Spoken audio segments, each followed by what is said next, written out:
हरे कृष्ण। तो भजन रहस्य के इस भाग में आप सभी का स्वागत है। हमने देखा प्रथम श्लोक में किस प्रकार जो इस ग्रंथ के रचयिता है श्रील ठाकुर भक्ति विनोद, वे श्री चैतन्य महाप्रभु के इस कलयुग के अवतार का प्रमाण प्रस्तुत कर रहे हैं। वो श्रीमद् भागवत से ये प्रमाण आता है कि श्री कृष्ण स्वयं चैतन्य महाप्रभु या गौरांग महाप्रभु के रूप में गौर कांति धारण किए हुए संकीर्तन यज्ञ का प्रारंभ करने आए। ऐसे अनेक प्रकार से पुष्टि शास्त्र में इतर जगह भी मिलती है। श्रीमद् भागवत सप्तम स्कंद के 9वें अध्याय के 38वें श्लोक में प्रहलाद महाराज कहते हैं कि छन्न कलौ यद भव स्त्रीयुगोत सत्वम, यही भगवान कलियुग में छन्न अवतार में आते हैं, प्रच्छन्न अवतार में आते हैं और इसलिए उनको त्रियुगी कहा जाता है। वैसे तो 4 युग है, सत्य, त्रेता, द्वापर और कली, लेकिन भगवान को त्रियुगी कहा जाता है कि वो 3 युग में ही आते हैं। ऐसा क्यों? अगर वो 3 युग में आते हैं तो फिर कली काल में उनका अवतार होता है, ये कैसे स्थापित होता है? तो कली काल में इसलिए अवतार स्थापित होता है क्योंकि प्रहलाद महाराज वहां पर कहते हैं कि छन्न कलो, आप कलियुग में प्रच्छन्न रूप में आते हैं, प्रच्छन्न अवतार में आते हैं और इसलिए आपको त्रियुगी कहा गया है।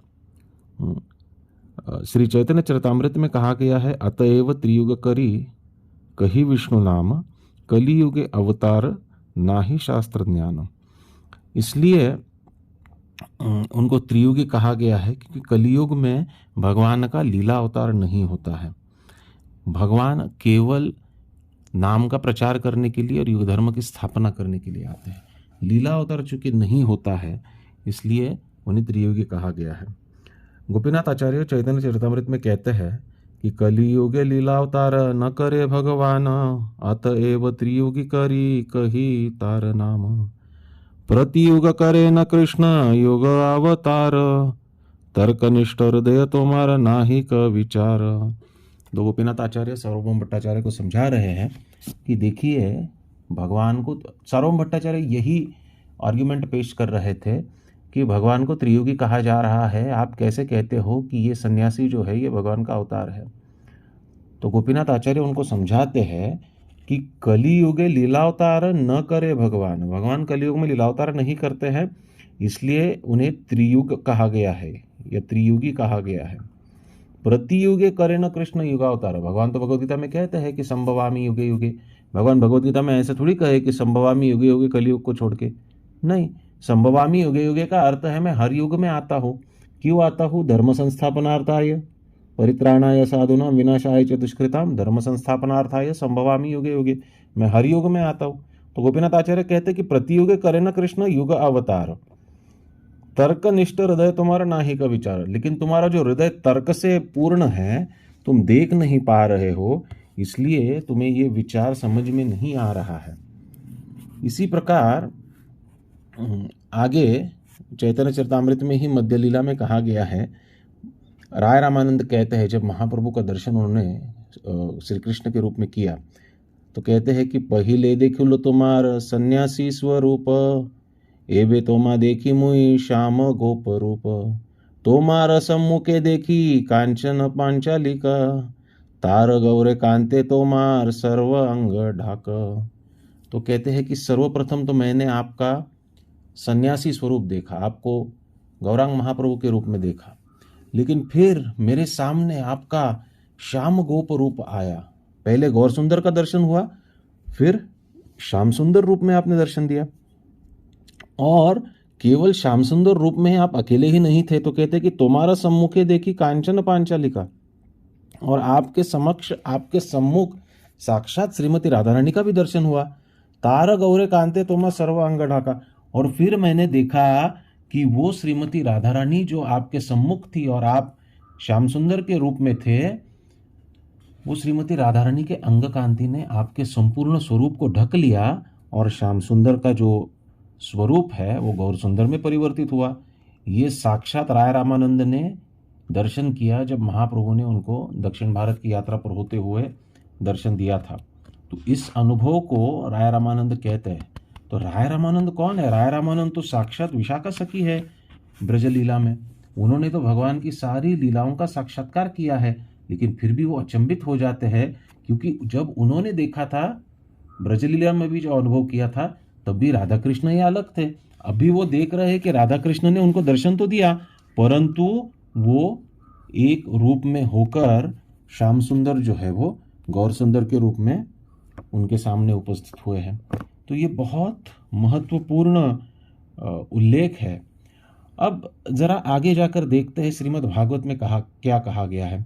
तो श्रीमद् भागवत में गर्गाचार्य कहते हैं दशम स्कंद के 8वें अध्याय के 13वें श्लोक में, आसन वर्णास्त्रयो यस्य घृणितो अनुयुगम तनु शुक्लो रक्तस्तथा पीतः इदानीम कृष्णतम गतः। तो कहते हैं कि आपका ये पुत्र जो है ये अनुयुगम तनु गृहणतो, ये ग्रहण करता है, हर युग में उनका अवतार होता है, हर युग में ये अलग अलग प्रकार से प्रस्तुत होते हैं। इनका शरीर शुक्लो रक्तस्तथा पीतः, कभी ये उज्जवल रंग में आते हैं, तो कभी रक्त यानी लालिमा होती है इनके शरीर पे, तो कभी पीत वर्ण में आते हैं, गौर वर्ण में आते हैं, और अभी ये कृष्ण वर्ण में आ गए हैं, कृष्णताम गतः। इसी प्रकार पितामह भीष्म महाभारत में कहते हैं, स्वर्ण वर्ण हेमांगो वरांगस चंदनांगदि संन्यासकृत क्षम शांत निष्ठा शांति परायण। अब देखिए भगवान का ऐसा कौन सा स्वरूप है जहां पर उन्होंने संन्यास लिया है? महाप्रभु के अलावा ऐसा कोई स्वरूप है ही नहीं। कहते सुवर्ण वर्ण हेमांगो, ये बहुत प्रसिद्ध श्लोक है, इसको ये प्रचलित भी है, प्रसिद्ध भी है, कई भक्तों को, कई लोगों को समाज में भी इसको याद होगा, गाते भी होंगे। सुवर्ण वर्ण हेमांगो वरांगस चंदनांगदि, उनका वर्ण सुवर्ण है। हेमांग, सुवर्ण वर्ण हेमांगो, जैसे सुवर्ण का रंग होता है, सोने का रंग होता है, वैसे ही आपकी अंग कांति है, सुवर्ण वर्ण हेमांगो वरांगस, और बहुत सुंदर दिखते हैं। संन्यासकृत क्षमा शांत निष्ठा शांति परायण, ये महाभारत का श्लोक है। ये कहते हैं कि आप ही इस सन्यासी के रूप में आते हैं और निष्ठा शांति परायण, ऐसे धर्म का प्रचार करते हैं, ऐसे धर्म में निष्ठा स्थापित करते हैं। आप खुद उस धर्म में निष्ठा परायण हो, लेकिन समाज में भी निष्ठा स्थापित करते हैं। वो धर्म कौन सा है? वो धर्म है युग का, युग धर्म, हरिनाम संकीर्तन। जीव गोस्वामी पाद तत्व संदर्भ में कहते हैं, अंत कृष्णम बहिर्गौरम दर्शितांगादि वैभवम कलौ संकीर्तनाद्य स्म कृष्ण चैतन्य आश्रित। आप वास्तविक कृष्ण हो, लेकिन बहिर गौरम, बाहर से आप गौर रूप में हो। आप कलौ संकीर्तन आद्य स्म कृष्ण चैतन्य आश्रिता, आप कलयुग में आए हो इस गौर वर्ण को लेकर, क्योंकि आप संकीर्तन यज्ञ, कृष्ण नाम की महिमा और कृष्ण नाम संकीर्तन को युग धर्म के रूप में स्थापित करने के लिए आए हो।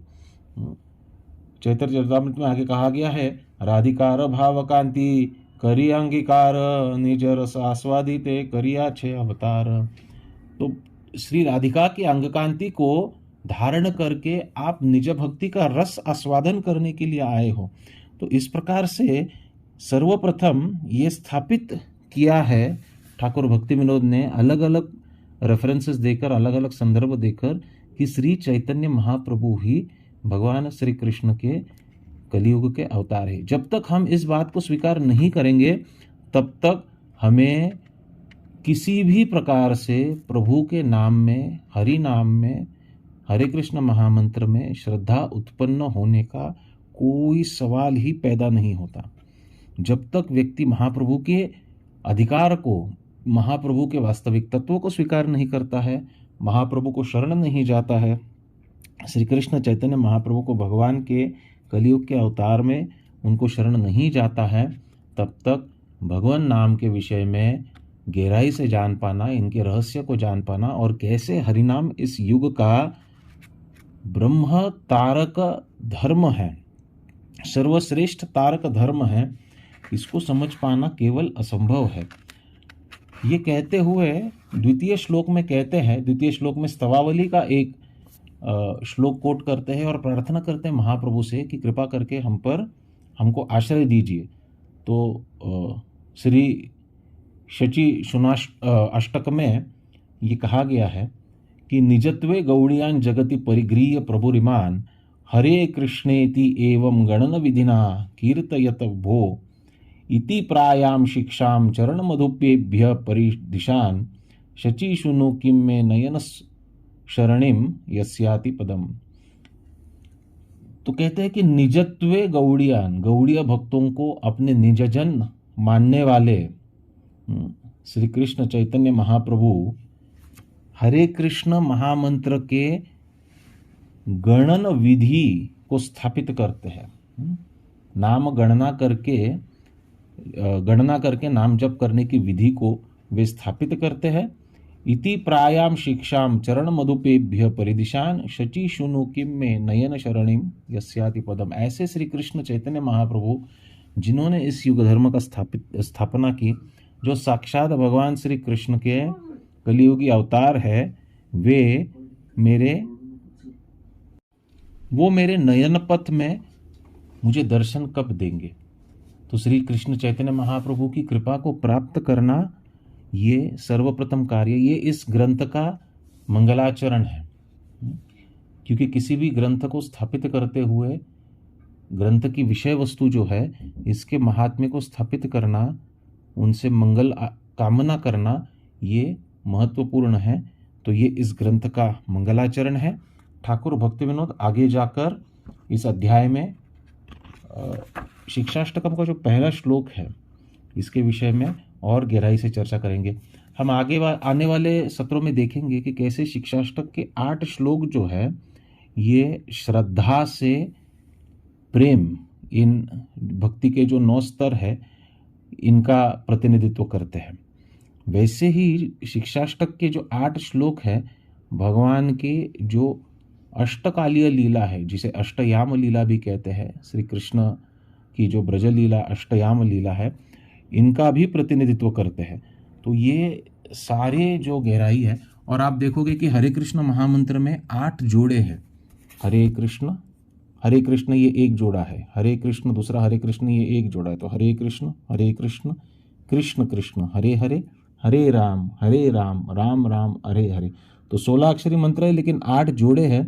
तो ये 8 जोड़े भी इन्हीं 8 श्लोकों के अंतर्गत अलग अलग भावों को भी प्रतिनिधित्व करते हैं।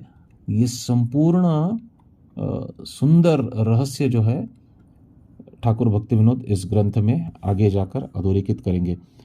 तो जुड़ने के लिए बहुत बहुत धन्यवाद। अगर आपको इन वीडियो से कुछ अधिक मूल्य प्राप्त हो रहा है, भगवान नाम के प्रति अगर आपको श्रद्धा उत्पन्न हो रही है, तो कृपा करके इसको लाइक, शेयर और सब्सक्राइब कीजिए। जुड़ने के लिए धन्यवाद। आने वाले वीडियो में हम तीसरे श्लोक का वर्णन सुनेंगे। हरे कृष्ण।